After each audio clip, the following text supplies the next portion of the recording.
श्री शिवाय नमस्तुभ्यम। जय माता दी। नवरात्रि के पावन दिन चल रहे हैं, इन दिनों को छोड़ना नहीं दोस्तों। अष्टमी और नवमी अब पास में ही है। आप सभी को अपने घर में सकारात्मक ऊर्जा को पूर्ण रूप से प्रवेश कराने के लिए लौंग और कपूर का उपाय जरूर से करना चाहिए। यह दिन चमत्कारी है। ब्रह्मांड में नकारात्मक और सकारात्मक दोनों तरह की ऊर्जाएं विद्यमान है, आप सभी जानते होंगे। गुरुजी ने अपनी कथा में कई बार लौंग के उपाय प्राचीनतम समय से ही अपनी कथाओं में वर्णित किए हैं। उन्हीं में से आप सभी तक यह उपाय बताना चाहूँगी जो नवरात्रि के इन पावन दिनों, अंतिम दिनों में किसी दिन कर सकते हैं। सर्वश्रेष्ठ दिन अष्टमी नवमी है। प्रयत्न करें इन दिनों करने का, भाग्य खुल जाएगा, दुख दरिद्रता भी दूर होगी। कैसे करना है ध्यान से सुनिए।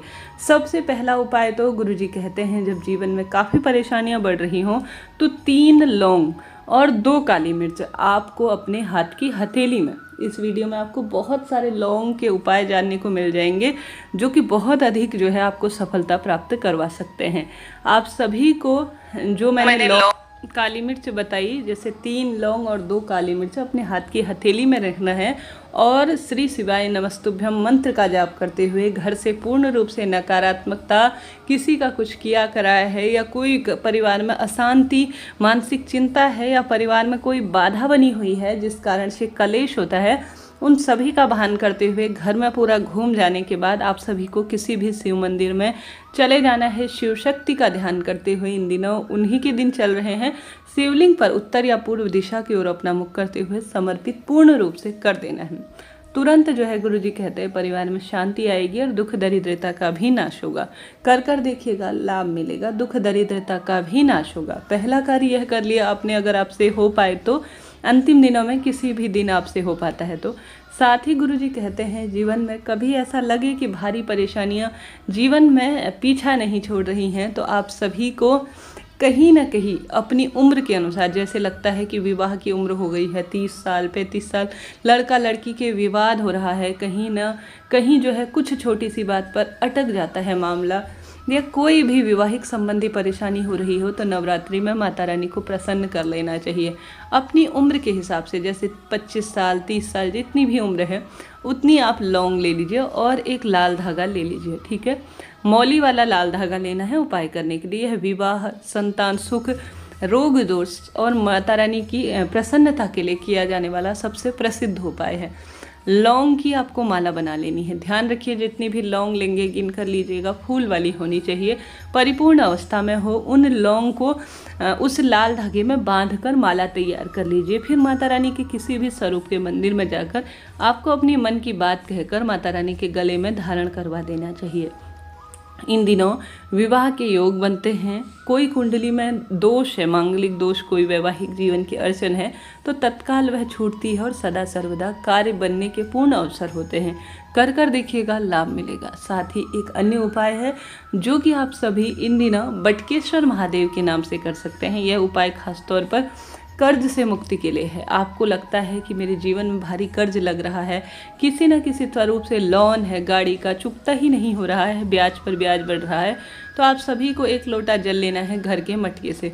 उसमें या तो आप लौंग का जोड़ा डाल दीजिए, अपने हाथ की हथेली में ले लीजिए, बट वृक्ष के नीचे चले जाइए, एक दीपक उस स्थान पर लगाए बट वृक्ष के नीचे।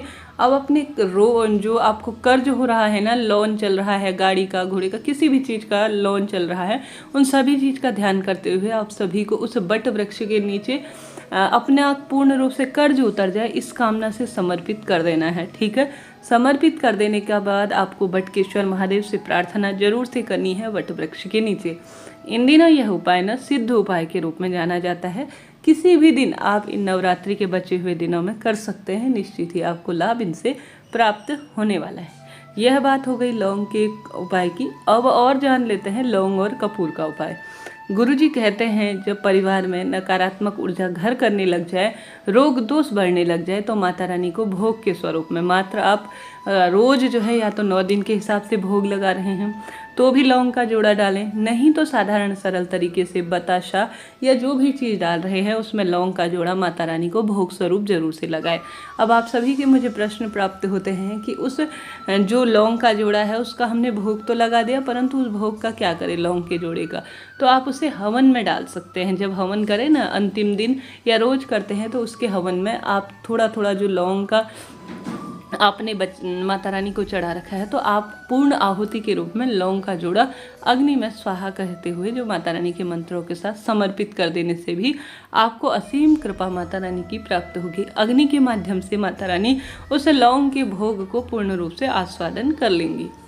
तो करके देखिएगा, यह कार्य भी लाभ होगा। माता रानी को पान का बीड़ा चढ़ाना, यह साधारण सरल तरीके से पान के पत्ते में लौंग, सुपारी और साथ ही आवश्यक रूप से इलायची, बताशा इत्यादि लौंग के जोड़े के साथ समर्पित करते हैं तो भी अत्यधिक शुभता के रूप में इसे जाना जाता है। लौंग का जोड़ा नकारात्मक ऊर्जा को नाश करता है और सकारात्मक ऊर्जा को पूर्ण रूप से माहौल में घोलता है। इन सरल से कार्यों को अंतिम 9 दिनों की दिनचर्या, अंतिम 2-3 दिनों की दिनचर्या में करीब शामिल कर लीजिए। आप फिर देखिए जीवन में बदलाव आना है। साथ के साथ आप सभी को घर पर अगर नकारात्मक ऊर्जा होती है तो आप सभी विशेष तौर पर घर का मिड पॉइंट, मध्य बिंदु जिसे कहा जाता है, हालांकि नवरात्रि के बचे हुए दिनों में लगातार इस कार्य को करना चाहिए। आप सभी को न कर पाने की स्थिति में किसी भी दिन कर लेते हैं या अंतिम 2 दिनों में करने का प्रयत्न करते हैं तो भी अत्यधिक शुभता के रूप में इसे जाना जाता है। आप सभी को 2 लौंग और 2 कपूर लेकर पूरे घर में घूम जाना है। घूम गए तत्पश्चात आप सभी को लौंग का जोड़ा और 2 कपूर लिए हैं, उसका पूर्ण रूप से मेरे घर से परेशानियां दूर हो जाए, दुख दरिद्रता मिट जाए, इस भावना से आपको समर्पित कर देना है। अर्थात अग्नि प्रज्वलित कर लौंग का जोड़ा डाल देना है, कपूर प्रज्वलित कर देना है। आप सभी को इस लौंग के जोड़े और कपूर से पूरे घर में धुआं करना है। धुआं करने से आप खिड़की दरवाजे खोल दीजिएगा। उसके पश्चात ही आप सभी घर में पूर्ण रूप से धुआं कीजिएगा। यह उपाय भी बहुत फल देने वाला होता है। परिवार में मन उदास रहता है, नकारात्मक ऊर्जा का नाश होता है, रोग दोष काफ़ी बढ़ रहे हैं तो भी यह उपाय बहुत सफल उपाय के रूप में जाना जाता है। मैंने प्रयत्न किया आप सभी को लौंग कपूर के उपाय जो कि नवरात्रि के अंतिम दिनों में किए जा सकते हैं, किसी भी दिन करूं और बताऊं। मैं स्वयं करती हूं, वही आपको बताने का प्रयत्न करती हूं। कर देखिएगा। नवरात्रि के अंतिम दिन अपने आप में साधारण नहीं है दोस्तों। इन दिनों माता रानी का पूर्ण रूप से श्रृंगार करने का प्रयत्न करें। लाल फूल माता रानी को चढ़ाएं, विशेष कन्या पूजन करने का प्रयत्न करें। मंत्र जाप, हवन इत्यादि अब परिपूर्ण होने की अवस्था में है तो आप सभी विशेष हवन करने का प्रयत्न करें। दुर्गा सप्तशती या दुर्गा चालीसा का पाठ इत्यादि आपसे संभव हो पाए श्रवण करें। पाठ कर नहीं सकते शुद्ध अवस्था में तो सुनने का प्रयत्न तब भी करें, जिससे कि आपके भाग्य प्रबल हो, रोग दोष कष्ट भी कटना आरंभ हो जाए। सरल से उपाय हैं, कार्य हैं, परंतु इनके लाभ अनगिनत हैं। कर देखिएगा। माता रानी महादेव खुशियों के भंडार भरेंगे और जीवन में सदा सर्वदा किसी न किसी स्वरूप में कुछ न कुछ फल आपको कर्मों के आधार पर फल देना ही है। हर हर महादेव। जय माता।